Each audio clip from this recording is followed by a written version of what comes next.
Somebody get that mutt out of here. Officer Marlowe's voice cracked across the lobby like a whip, startling the two civilians waiting at the counter. The doors of the small-town police station banged shut behind the stray as it staggered in, nails scraping against the tile floor. It wasn't the dog itself that froze the room, it was what had dragged behind it. A filthy, mud-soaked backpack, its straps knotted tight around the dog's neck, bumping hard with every pull as though the weight inside resisted release. The station smelled of damp paper and old coffee, but a heavier scent followed the animal: iron, earth, and something faintly sour. Marlowe's hand hovered near his holster, not because of the dog, but because of the sick heaviness in the air. The stray ribs, sharp beneath its mangy coat, looked straight at him. Its eyes were not wild. They were pleading. Detective Clara Henley, just coming down the hallway with a stack of case files, stopped short. She had seen enough in her career to know when something was off. "Wait," she said, her voice low but firm. "Don't touch the bag." Her eyes locked on the dirty canvas lump dragging across the tiles. The metal zipper jangled faintly with every tug, as though mocking them with secrets. The dog barked once, a hollow, urgent sound, then sat down right in the middle of the lobby, panting hard, chest heaving. A faint smear darkened the tiles beneath the pack, and Clara's pulse quickened. She crouched a few feet away, ignoring the civilians who were edging toward the exit. The air seemed to thicken, the world narrowing to that grimy piece of canvas and the animal that refused to abandon it. "Easy, boy," Clara murmured. She had always trusted animals more than people, and this dog wasn't running away. It had brought something to them. Delivered it almost. She leaned closer, catching the metallic temps of dried blood. Not a lot, but enough. Marlowe swore under his breath. It could be drugs, or worse, called bomb squad. His nerves made his voice sharp, but Clara didn't answer. She reached into her pocket for latex gloves, slipping them on with steady hands. Her instincts screamed caution, yet something stronger urged her forward, a certainty that the dog had chosen this place. Chosen them, because whatever was inside needed to be known. The zipper was stiff, crusted with dirt. Clara's fingers trembled. Only once before she steadied herself and pulled it open. The first thing she saw was fabric child-sized pale blue, soaked dark in places. She inhaled sharply, fighting the wave of dread clawing up her chest. Carefully she pulled the clothing free, laying it across her knees. A small jacket torn at the shoulder, buttons missing, the fabric stiff with dried stains. The lobby fell, silent. Even the dog stopped panting, as though waiting. Clara lifted the jacket higher, her eyes scanning the lining. Tucked inside the pocket was a photograph, folded, the edges curled from damp. She unfolded it slowly, her breath catching as the image emerged. A little girl, no older than 7, smiling shyly at the camera, her hair in braids, her eyes bright. Behind her, a woman's hand rested gently on her shoulder, cropped at the wrist. "God," Clara whispered, more to herself than anyone else. She looked up at Marlowe, whose face had drained of color. The civilians by the door stood frozen, their exit forgotten. The dog whined softly, nudging the backpack again with its nose. Clara reached back inside, her heart pounding. Something heavier remained at the bottom. When her hand closed around it, cold steel met her fingers. She pulled it free and placed it on the floor. A revolver, rust along the barrel but still intact, and taped to the grip was a scrap of paper, smeared but legible. 4 words scrawled in a rushed hand. "Find her before him." Clara's throat went dry.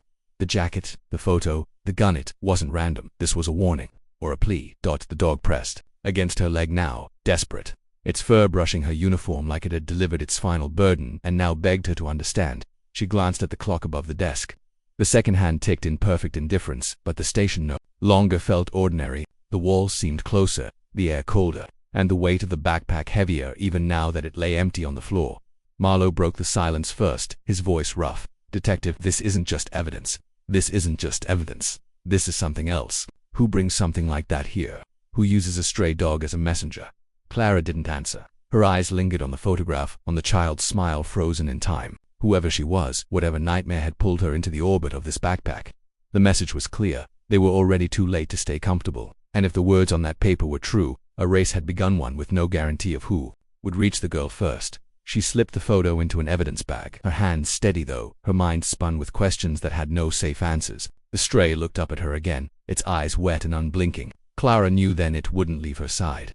Not until the truth was dragged into the light. The revolver lay on the floor between them, dark as a verdict. And outside the station, windows, the town carried on in blind ignorance, unaware that a single filthy backpack had just cracked open the thin line between safety and horror. The revolver sat between Clara and the dog like a curse that no one dared claim. For a long moment, the station held its breath. Then the front doors banged open again, cold air sweeping in, carrying with it the sound of rain that had started to fall outside. Officer Marlowe swore under his breath and scooped up the gun with gloved hands, muttering about procedure and evidence tags. Clara, however, couldn't take her eyes off the photograph sealed in its plastic sleeve. That small, hesitant smile haunted her already, as though the girl in the picture knew she had been pulled into something far darker than childhood should ever allow. Clara moved the jacket into a separate bag and leaned back on her heels.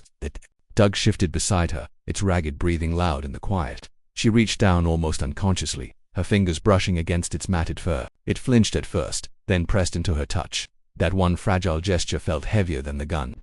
Whoever had used this animal to deliver the backpack had chosen wisely. No human messenger could have carried this with such unflinching purpose. This wasn't random, it was deliberate, and it meant whoever wrote "Find her" before him had no one left to trust. Marlowe, always restless when tension tightened, began pacing. "We should lock this down. Call Child Services, FBI, even this is what it looks like." Clara cut him off, her voice sharp but quiet. "And what does it look like to you?" She knew his type, good cop, by the book, but blind to the patterns woven between the lines. He hesitated, scratching at his jaw. He wanted it to be just evidence, something he could log and file away, but his eyes betrayed him. He had seen the stains, the photograph, the desperate scrawl taped to that revolver. He knew as well as she did, this wasn't going away. She stood, pulling the evidence bags together. "This isn't about paperwork. Someone out there is playing with time, and that little girl, if she's still alive, is running out of it." Her tone left no room for argument. The civilians at the door slipped out quietly, eager to escape the shadow that had settled in the lobby. Only the three of them remained: Clara, Marlowe, and the stray dog, who seemed suddenly more sentinel than animal. The first lead came faster than Clara expected. As she tucked the photo away, her eyes caught a faint detail on the jacket she had bagged, a small embroidered patch on the cuff. It was worn, the thread frayed, but the emblem was distinct, a school crest. She recognized it instantly. 2 years ago, she had been called to the same school on a different case, a petty theft that had turned into a custody dispute. That school sat barely 3 miles away, tucked behind the old mill road. The patch was no accident, it was a Her pulse quickened. "Marlowe, I need the squad car prepped. We're going to the school." He stared at her like she'd lost her mind at this hour. His words were reflexed, a stall. Clara shoved the evidence bags into her case and motioned toward the door. "Time isn't on our side. Someone wanted us to see this, and they wanted us to move now. Do you understand?" That message wasn't a request, it was a deadline. The dog rose with her, shaking water from its coat as though it understood the urgency. Marlowe opened his mouth again to argue, but the look on Clara's face silenced him. Minutes later, the three of them were in the cruiser, tires hissing against wet pavement. The town outside looked unchanged, quiet storefronts and darkened houses, passing in a blur, but Clara knew everything had shifted. Somewhere beyond the rain, the girl in that photograph was either waiting or already gone. As they turned onto the mill road, the headlights swept across a row of trees. Clara's hand tightened around the armrest. In the beam of light, something flashed. A second backpack, slumped against the base of a tree, half hidden by brush. She braked hard, gravel spitting. The cruiser skidded to a stop. The dog barked, once, sharp and urgent, as if confirming what her instincts already screamed. They stepped out into the rain. The world narrowed to the rhythmic patter on their shoulders and the dark weight ahead. Clara approached slowly, every nerve alight with dread. This bag was newer, not torn or stained, but its zipper was sealed with duct tape. On top lay a small plastic charmer butterfly, the kind a child might hang from a keychain. Her heart dropped. It wasn't random, it was a trail. Marlowe exhaled, muttering, "Jesus." His voice cracked, and for once he had no more to add. Clara bent down, her gloves slick with rain as she pulled the backpack closer. The stray wind, circling them, restless, as if it knew this step would cut deeper than the first. She peeled the duct tape back slowly, painfully, and opened the zipper inside. Lit only by the cruiser's headlights was something that turned her blood cold. Not clothing, not another photograph. It was a recording device, red light still blinking, as though it had been left running, and next to it, nestled in the corner, was a second note scrawled in the same hurried hand. "You're already too late." The rain seemed louder now, the night pressing closer. Clara stared at the words, her breath caught in her throat. The first bag had been a warning. This one was a declaration. Someone was playing with them, leaving tokens and messages, always one step ahead. And in the shadows, the fate of the girl in the photograph dangled between hope and horror. The storm outside had broken into a steady, cold drizzle by the time Detective Clara Henley returned to the station with the stray at her side. The dog padded silently, its fur still damp. Its eyes locked on her like it knew something she didn't. She had spent the last 2 hours chasing leads, combing through missing person reports, but none matched the girl in the photograph. Every unanswered question clouded her patience, and the urgency behind those words "find her" before him pressed down like a weight on her chest.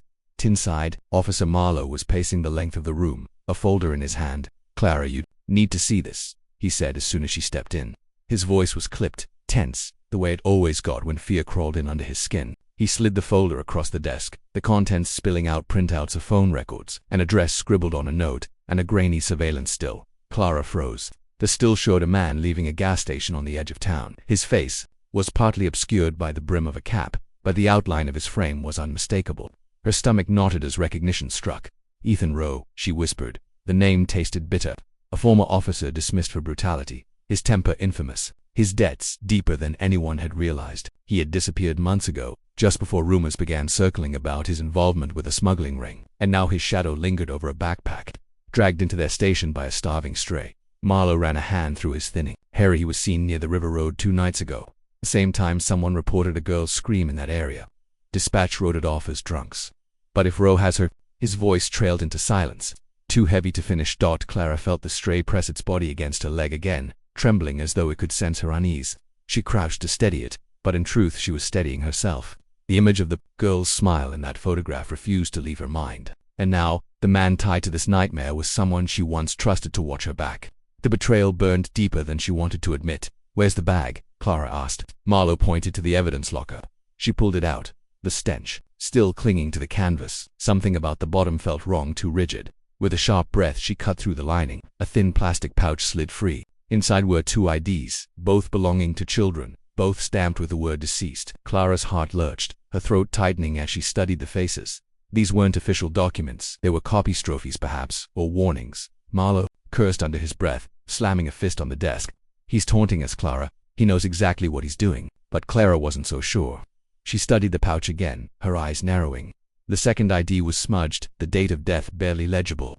The dog barked once, startling them both, then nudged its nose against the photo of the little girl on the desk, the one folded in half when they'd found it. Clara stiffened. It was as if the animal was trying to point her back to the beginning, to something she had overlooked. The rain outside thickened, streaking the windows. The town seemed to shrink under the storm, every streetlight haloed in the wet night. Clara's mind raced. Rowe wasn't just a man gone rotten, he was orchestrating something bigger, and the girl wasn't just missing. She was leveraged, caught, between his desperation and the law's delay. She rose abruptly, shoving the pouch into a fresh evidence bag. "We don't have time to wait for a warrant. He's using that river road. That's where we start."